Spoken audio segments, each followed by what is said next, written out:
ఇప్పుడు మితిలేని ప్రేమతో ప్రభు మనల్ని ప్రేమించాడని పాడుతుంటాం. నమ్మకపోతే నమ్మకపోతే నరకంలో వేసి యుగయుగాలు బాధ పెడతాడని చెప్తాం. ఈ రెండు మ్యాచ్ అవుతాయి చెప్పండి? అవ్వవు కదా. ఒకవేళ నమ్మని వారిని యుగయుగాలు బాధ పెడితే అది మితిలేని ప్రేమ ఎలా అవుతుంది? అవుతుందా? మితిలేని ప్రేమ అవుతుందా? చెప్పండి. నీ బిడ్డ చెడిపోతే నువ్వు ఏం కోరుకుంటావు? వాడు నాశనం అయిపోవాలని కోరుకుంటావా? వాడు బాగుపడాలని కోరుకుంటావా? చెప్పండి. నీ బిడ్డ నీకు వ్యతిరేకంగా ప్రవర్తిస్తున్నాడు, ఓకే. నిన్ను అనరాని మాటలు అంటున్నాడు, అనకూడదు కానీ అంటున్నాడు. నోటికొచ్చినట్టుగా మాట్లాడుతున్నాడు, మాట్లాడకూడదు అయినా మాట్లాడుతున్నాడు. నీకు కోపాన్ని పుట్టిస్తున్నాడు, నీతో ఆటలాడుకుంటున్నాడు. ఒక తల్లిగా ఒక తండ్రిగా నీ స్పందన ఏంటి? చెప్పండి. నాశనం అయిపోవాలని కోరుకుంటావా? లేకపోతే ఎలాగైనా సరే వీడు బాగుపడాలని కోరుకుంటావా? నువ్వు నిజంగా ప్రేమిస్తే నీ బిడ్డని వాడు బాగుపడాలని కోరుకుంటావు. దానికి మార్గాలు నువ్వు అన్వేషిస్తావు, అంతేనే కదా. అది కాకుండా వీడు చెడిపోయాడు, వీడు చచ్చిపోతే బాగుంటుంది, వీడు నాశనం అయిపోతే బాగుంటుంది అని ఎవరైనా అంటున్నారంటే తల్లిదండ్రుల్లో నిజమైన ప్రేమ లేదు, అంతేనే కదా. చెప్పండి. నిజమైన ప్రేమ లేదు. ఇప్పుడు ప్రభువు చూపించినటువంటి ప్రేమకి మితి లేదు, హద్దులు లేవు, ఆయన లాంటి ప్రేమ లేదని పాడే మనం ఆయన్ని అంగీకరించకపోతే యుగయుగాలు బాధ పెడతాడు అని చెప్పడం అనేది ఇది కరెక్టా? చెప్పండి. కరెక్టా? అది కాదు కదా. ఎలాగైనా సరే వాళ్ళని మారుస్తాడు. మనమే అనుకుంటున్నాం కదా తల్లిదండ్రులుగా, ఎలాగైనా సరే వాడు బాగుపడాలని. ఎన్నో ప్రయత్నాలు చేస్తాం, విశ్వ ప్రయత్నాలు చేస్తాం వాడు బాగుపడాలని. మరి దేవుడు ఏ ప్రయత్నం చేయకుండా తీసుకుని వెళ్ళిపోయి నరకంలో వేసి యుగయుగాలు బాధ పెడతాడా? ఇంకొక మీరు నమ్మని మాట ఏంటో తెలుసా? అసలు నరకం అనే మాట బైబిల్లో లేదు. ఈరోజు మన చేతిలో ఉన్న తెలుగు బైబిల్ పాత నిబంధన హిబ్రూ నుండి, కొత్త నిబంధన గ్రీకు నుండి తీసుకోబడింది, తర్జుమా చేయబడింది. ఈ హిబ్రూలో కానీ గ్రీక్ బైబిల్లో కానీ ఒరిజినల్ బైబిల్లో నరకం అనే మాట లేదు. ఇది మనలో చాలా మందికి తెలియదు. అసలు నరకం అనే మాట లేదు. కానీ ఈరోజు తర్జుమా చేసేటప్పుడు ఏం చేశారు? నరకం అనే మాటను తగిలించేశారు. దానివల్ల ఎంత తప్పుడు బోధ వెళ్ళిపోతుందో ఒకసారి మీరు ఆలోచన చేయండి. ఎంత తప్పుడు బోధ! దేవుడు ఎంత క్రూడ్ అయిపోయాడు. వేల సంవత్సరాలు బాధ పెడతాడా మనిషిని దేవుడు? చెప్పండి. వేల సంవత్సరాలు.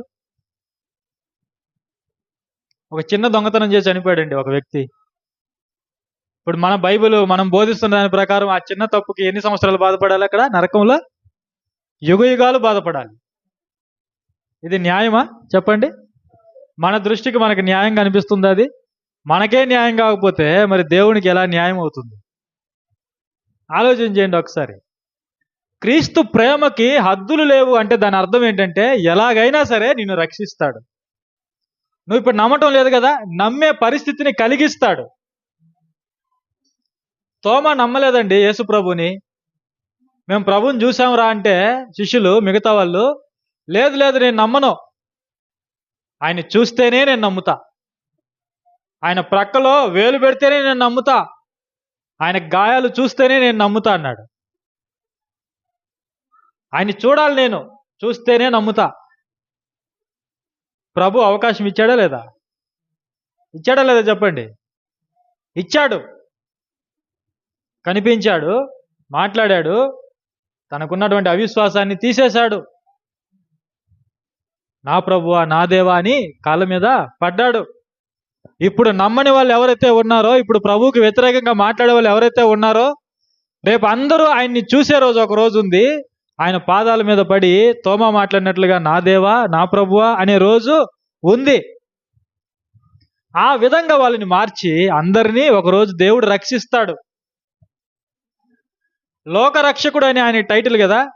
లోకాన్ని రక్షించకపోతే ఆయన లోకరక్షకుడు ఎలా అవుతాడు? చెప్పండి.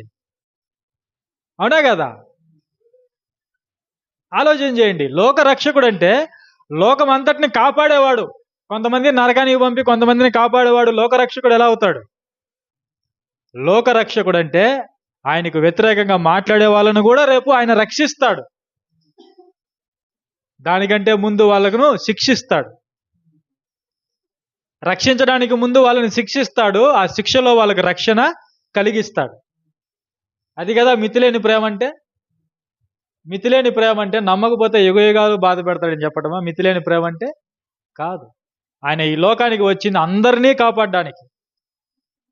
మన వాళ్ళు ఎవరైతే ఉన్నారో నమ్మకుండా చనిపోయిన వాళ్ళు, మనం ఏమనుకుంటామంటే వాళ్ళు నరకంలో ఉంటారు, బాధపడుతుంటారు.